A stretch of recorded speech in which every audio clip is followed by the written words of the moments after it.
So, like, Teddy Roosevelt's son, Theodore Roosevelt Jr., joins the Harvard freshman football team. His first game, the other team targeted him because he's the president's son, and nose broken, like right away.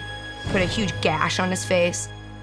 So Teddy Roosevelt decided that football is fantastic, but maybe a little bit too violent. Like, maybe we could calm it down. And, you know, in his spare time, he was president. So he ended the Russo-Japanese War and then was like, I'm gonna save football. So, anyway, what was I talking about? Teddy Roosevelt? So Teddy Roosevelt called this meeting with the heads of the college football powerhouses, and he was like, look, guys, football, pretty violent, right? Like, love the sport, doing a great job. Let's not kill so many people. And so the head coach of Yale, Walter Camp, who's known as the father of American football, was like, don't talk about my sport that way. I made this sport, and we're not gonna change it. Like, football is football, suck it, bro. And so the president was like, well, this guy just told me to suck it, bro. So I think the meeting is adjourned. I think the meeting is adjourned. And so they didn't come to any sort of agreement. And at the end of that season, the newsboys were like, extra, extra, read all about it. 18 deaths. I was gonna say serious deaths. There are deaths that are like, it's kind of funny. 18 deaths and 159 fatalities. Shit. Fatalities means deaths. 18 deaths and 159 super serious injuries from football happening now. Exclamation point, end quote. Read about it, or don't. So Teddy invited everybody back, and he's like, hey all this stuff just happened. Walter Camp, I see you raising your hand. I don't acknowledge you. We have to change your sport. I get that it's your baby, but sometimes your baby sucks. If you give birth to a baby and you're like, do whatever the you want, it's gonna punch people and people are gonna die. Your baby needs to be raised properly in a decent home. And the decent home is, let's make some new rules. So like, what if, crazy thought, what if we make first down instead of 5 yards, make it 10? And then he was like, what if you took a ball and you threw it instead of only just being able to shove into each other to move down the field? Wouldn't that be wild? And people were like, wait, you wanna throw a ball? Like, yeah, it's like balls were invented to be thrown. Walter Camp was like, okay, fine. And so basically, after that meeting, there was like a national standard for what football was, and it was great. And it was all great because of Teddy Roosevelt. And like, nobody knows that. They just think Teddy Roosevelt, oh, president. Or actually nowadays they go, Teddy Roosevelt, oh, you mean Franklin? Because we're young and dumb and nobody reads a goddamn book anymore.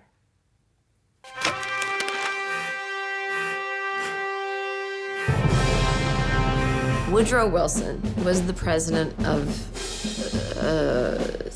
America, the United States of America. Edith Wilson was the goddamn president's wife. So Woodrow Wilson, he had 18 months left in office, and he had a stroke. His doctor was like, Woodrow Wilson has had a stroke. A big stroke. Like, we can't move, y'all. Stroke. So what you gonna do? And Edith was like, well, who I love is this man for who he is. And who he is a guy who wants to be president for some reason. So if I don't, just ignore that. Just ignore that. If I don't help him be president, what a kind of wife am I? The doctor was like, you gotta run the country, because this guy's out for the count. So Edith was like, no problem, I got this. Shut up, sit down, I am in charge now. Can I get my cheesy bread I brought? Your what? Cheesy bread that I brought. Can we finish this part? What part? The part that we want to do. I did it bad. We're still doing it. All right. I don't want the bread anymore. So Edith Wilson, she told America, hey guys, excuse me, my husband, the president, he's very tired and he will be resting. He's very tired, saying he needs to rest. And she even went to Congress and was like, hey, no big deal. I'm giving him everything you're saying, Congress. I'm giving him all the letters and the things. So what do you guys think of this rule or law or thing that we're working on? And they'd be like, whatever, we think this. And she'd bring it to Woodrow, who was like half awake. And she'd be like, all right, well, Congress is like, blah, blah, blah. And he'd be like, And she was like, well, I guess I'll compromise. I'm just gonna make the decisions myself. So basically, Edith Wilson was the first female president. She ran memos between Congress and him. Congress is like, all right, what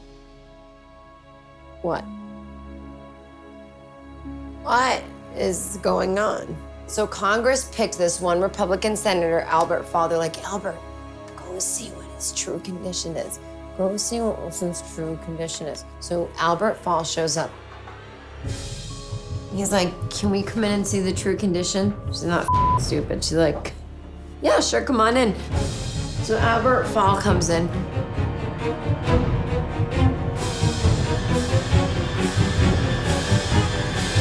And was like, yep, this is him making decisions every day. And then I take thank you, honey. And I take the papers from him that I don't understand because I'm just some dumb broad. And Edith just propped up Woodrow in bed, like waving, like, hey. And they're like, oh, okay, cool. And she's like, bye. And then they leave. That's how dumb government is.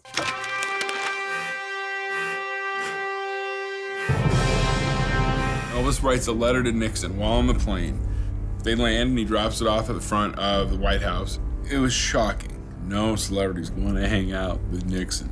So when he reached out, they're like, Elvis wants to meet with you. This can't hurt matters. Don't you want to see what Elvis has to say? Why not? He's like, yeah, arrange it. Yeah, I want to meet him. Let's see what's going on. And Elvis comes in. And Nixon looks at him and is like, I was kind of crazy, man. You dress really crazy, man. He's like, hey, you have your get up, I have mine. Okay? Nixon's like, yeah. I'm glad you came by. I want to meet you. Good to see you. And Elvis does the hard sell, saying he needs the badge. Well, I care, man. I care about what's going on with these people, and I care about the hippies and everything that's being said right now, man. It's terrifying. People that are saying things about you, and the people that are saying things about me. And that's why I'm happy to be here, man. But I need this badge. This is so big for me. I need it. And Nixon really takes it in, kind of asks his aide. He's like, can we do this? And the aide comes back and says, I'm sorry, it's done. Cannot get this badge. Sorry, Mr. Presley, you cannot. You have no qualifications in our mind to have this badge. Sorry, brother. I'm loving it. And Nixon decides to give him this badge. So Elvis goes back to get photos taken, but then Elvis is a licensed and registered federal narcotics agent.